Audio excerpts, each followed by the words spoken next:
నమస్తే. ఇన్నాళ్ళు నన్ను సపోర్ట్ చేస్తూ, ఎంకరేజ్ చేస్తూ మీ ప్రేమని నాకు అందిస్తున్న ప్రతి ఒక్కరికి కృతజ్ఞతలు. అలాగే ఈ వీడియో కూడా ఖచ్చితంగా మీకు ఉపయోగపడుతుంది. లైక్, షేర్ అండ్ సబ్స్క్రైబ్ చేసి మీ సపోర్ట్‌ని నాకు అందించండి. అలాగే ఈ వీడియో పట్ల మీకున్న అభిప్రాయాన్ని కామెంట్ సెక్షన్‌లో కామెంట్ చేసి తెలియజేయండి. ఇప్పుడు వీడియోని చూద్దాం.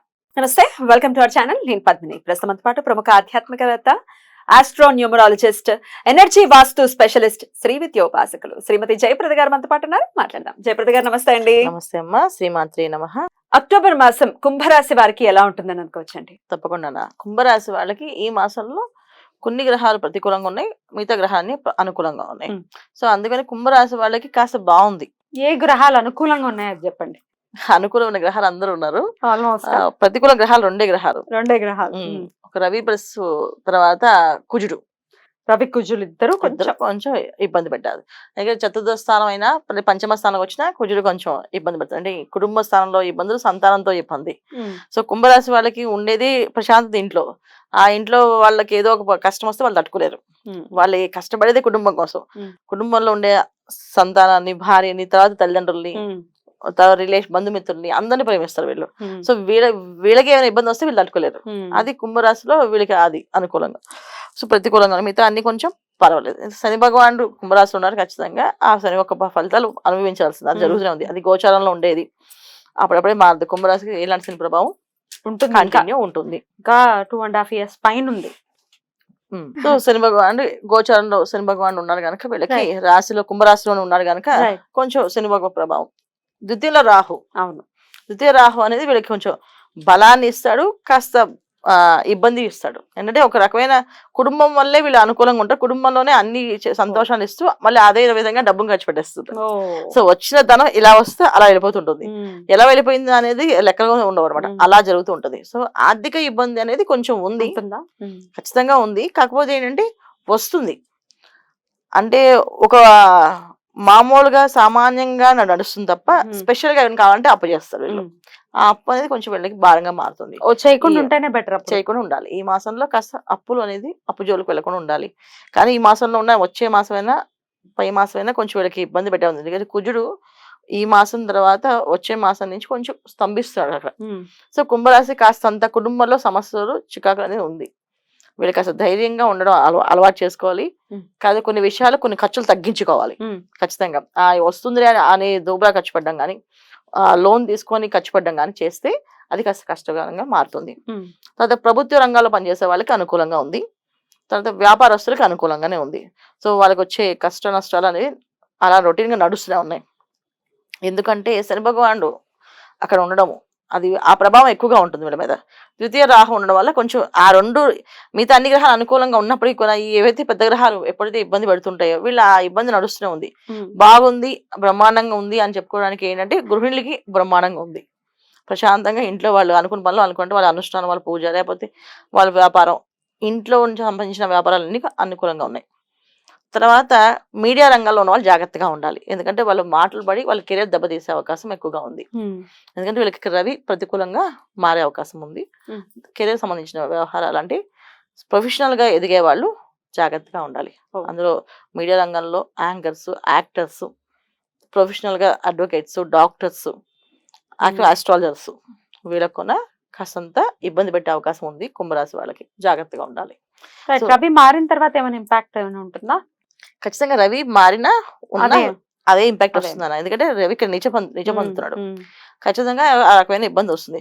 ఎప్పుడైతే శని రాహులు ఎప్పుడు కూడా చూసుకున్న శని భగవాన్ ఆ రాశిలో ఉన్నారు కనుక ఇబ్బంది జరుగుతుంది. అందుకని జాగ్రత్తగా ఉండాలి.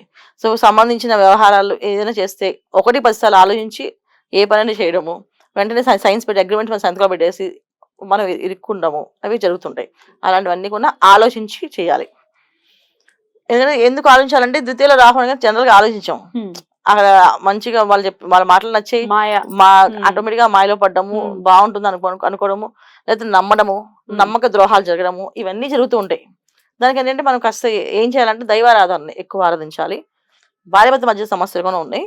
ఏదో ఒక భ్రమలో పడి, ఏదో మాయలో పడి వీళ్ళు కొట్టుకోవడం కానీ, కొంచెం గొడవలు రావడం కానీ జరుగుతాయి. ఎందుకంటే చతుర్థ స్థానంలో కుజుడు, తర్వాత పంచమ స్థానంలో కుజుడు, పిల్లలతో కానీ, దాంపత్య జీవితంలో కానీ, భార్యాభర్త మధ్యలో కానీ గొడవలు వచ్చే అవకాశం ఉంది కనుక జాగ్రత్తగా వీళ్ళు దైవారాధన చేయాలి.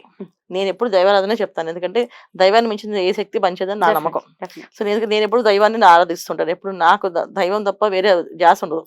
అలాగే ఎవరైనా సరే దైవారాధన ఖచ్చితంగా చేస్తే అనుకూలంగా మారుతుంది. సో వీళ్ళు దుర్గాదేవి ఆరాధన, తర్వాత సుబ్రహ్మణ్య స్వామి ఆరాధన చేయాలి. సుబ్రహ్మణ్య స్వామి ఆరాధించడం వల్ల పిల్లలకి ఎటువంటి ప్రమాదాలు జరగవు. తర్వాత పిల్లల వల్ల మనకి ఎటువంటి ఇబ్బందులు రావు. ఎందుకంటే సంతానం ఏదైనా తప్పు చేస్తే మనం ఏదైనా అనుభవించాలి. కెరీర్ పరంగా ఇబ్బందులు వస్తాయంటే పిల్లలు ఏ తప్పు చేసినా అది కెరీర్ పరంగా వీళ్ళకి ఎఫెక్ట్ పడుతుంది.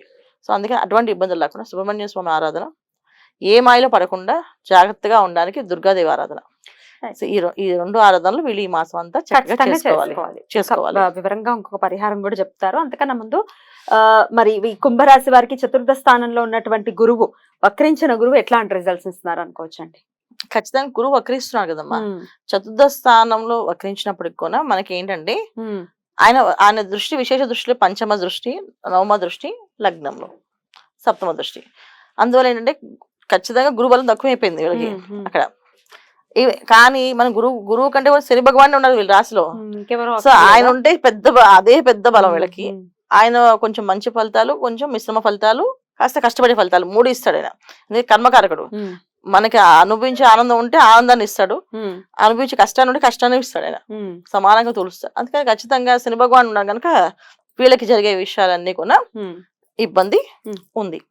అయితే వీళ్ళకి ఏంటంటే ఏం చేసుకోవాలి అంటే దైవారాధన. మీరు ఎలాగో ఇందాక చెప్పారు, ప్రాక్టికల్ గా ఉంటారు వీళ్ళు. దేవతారాధన ఖచ్చితంగా చేయాలి. సో వీళ్ళంటే ప్రాక్టికల్ గా ఆలోచిస్తారు ఈ విషయాన్ని. వీళ్ళు ఉద్యోగం చేస్తున్నాం, ఎవరిని ఒక మాట అనం, మన పని మనం చేసుకుంటున్నాం ఏంటి అని. కానీ ద్వితీయ రాహు ఏం చేస్తాడంటే వీళ్ళకి తెలియకుండానే ఒక రకమైన బద్ధకాన్ని ఇస్తాడు. చాలా మంది ఏంటంటే బద్ధకం లేదు, కరెక్టే, బద్ధకం లేదు, కానీ ఫోన్ లో మీరు రీల్స్ చూస్తున్నారా, అది బద్ధకం కిందే వస్తుంది ఏంటి. ఒక పని చేద్దాం వాయిదా వేస్తూ వాయిదా వేసి నెత్తి మీదకి వచ్చే వరకు ఆగకుండా ఉంటామా, అది కూడా బద్ధకం కింద వస్తుంది. అంటే దురవ్యసనాలు, దురలవాట్లు అంటే వాటిలో అతి నిద్ర, అతి తిండి, అతిగా మాట్లాడటము, అలా కూర్చొని ఉండిపోవడం, ఏమి చేయకుండా ఉండడం, ఇవ్వకుండా దురలవాట్ల కింద వస్తాయి, దుర్లక్షణాల కింద వస్తాయి. కానీ జనరల్ మనం ఏంటంటే దురవ్యసనాలు అంటే వేరే ఆలోచిస్తాం, దురలవాట్లు అలవాట్లు అనుకుంటాం. వాటన్నిటికంటే మెయిన్ ఇదే ఇంపార్టెంట్. మనం ఒక ఫోన్ ఇవాళ రోజున ఏమీ లేవండి అందరికి, చాలా మందికి చేతిలో ఫోన్ ఉంటే చాలు, 1 గంట పోతుంది వాళ్ళకి. ఒక 10 నిమిషాలు వెయిట్ చేయండి అని చెప్పి అంటే అని ఫోన్ చూసుకుంటారు, అది కాస్త గంట అవుతుంది, వాళ్ళు గంట సేపు నుంచి అది చూసుకుంటూ ఉంటుంటారు. ఫోన్ వల్ల చాలా ఇబ్బంది పడతారు. సో అందుకే ఏం చేస్తా అంటే 10 సెకండ్స్ ఫోన్లో అలారం పెట్టండి. 10 సెకండ్స్ అవగానే అది మోగుతుంది, అప్పుడు మనం ఏ పని చేస్తాం తెలుస్తుంది. సో ద్వితీయ రాహు ఎప్పుడు ఖచ్చితంగా బద్ధకాన్ని ఖచ్చితంగా ఇస్తాడు. అందుకని ఇచ్చాడు కదా, ఆయన బద్ధకం ఇచ్చాడు, మేము బద్ధకం ఇస్తున్నాం ఉండిపోతున్నాం అని అనుకోకండి. ఆ బద్ధకాన్ని బయటపడడానికి దుర్గాదేవి ఆరాధన ఖచ్చితంగా చేయడం. తర్వాత శనివారం పూట గోశాలకు వెళ్ళడం, గోవులకి కాస్త బెల్లం తినిపించడము, తర్వాత శనగలు తినిపించడం, నానబెట్టిన శనగలు తినిపించడం, నానబెట్టిన నువ్వులు బెల్లం కలిపి తినిపించడం, ఇవి గోశాలలో వీళ్ళు చేయాల్సిన పరిహారాలు. శనివారం పూట ఖచ్చితంగా గోశాలకు శనివారం పూట వెళ్లాల్సింది. తర్వాత వెంకటేశ్వర స్వామికి పిండి దీపారాధన. ఏమైనా అప్పుల సమస్యలు ఉన్నా, అప్పులు తొందర తీరాలన్నా, ఇల్లు కట్టుకోవాలనుకున్న వాళ్ళు వీళ్ళందరూ కొనంటే వెంకటేశ్వర స్వామికి 9 జ్యోతులతో దీపారాధన చేయడం వల్ల వీళ్ళకి అన్ని సమస్యలు తీరుతాయి. అలా తీరాలి మన వాళ్ళకని మనస్ఫూర్తిగా కోరుకుంటూ, ఇక నెక్స్ట్ ఎపిసోడ్ లో ఫైనల్ గా మీనరాశి గురించి మీరు చెప్తారు కానీ మనం విందాం. థ్యాంక్ యూ అండి. నమస్తే. నమస్తే అమ్మా. శ్రీమాత్రే నమః.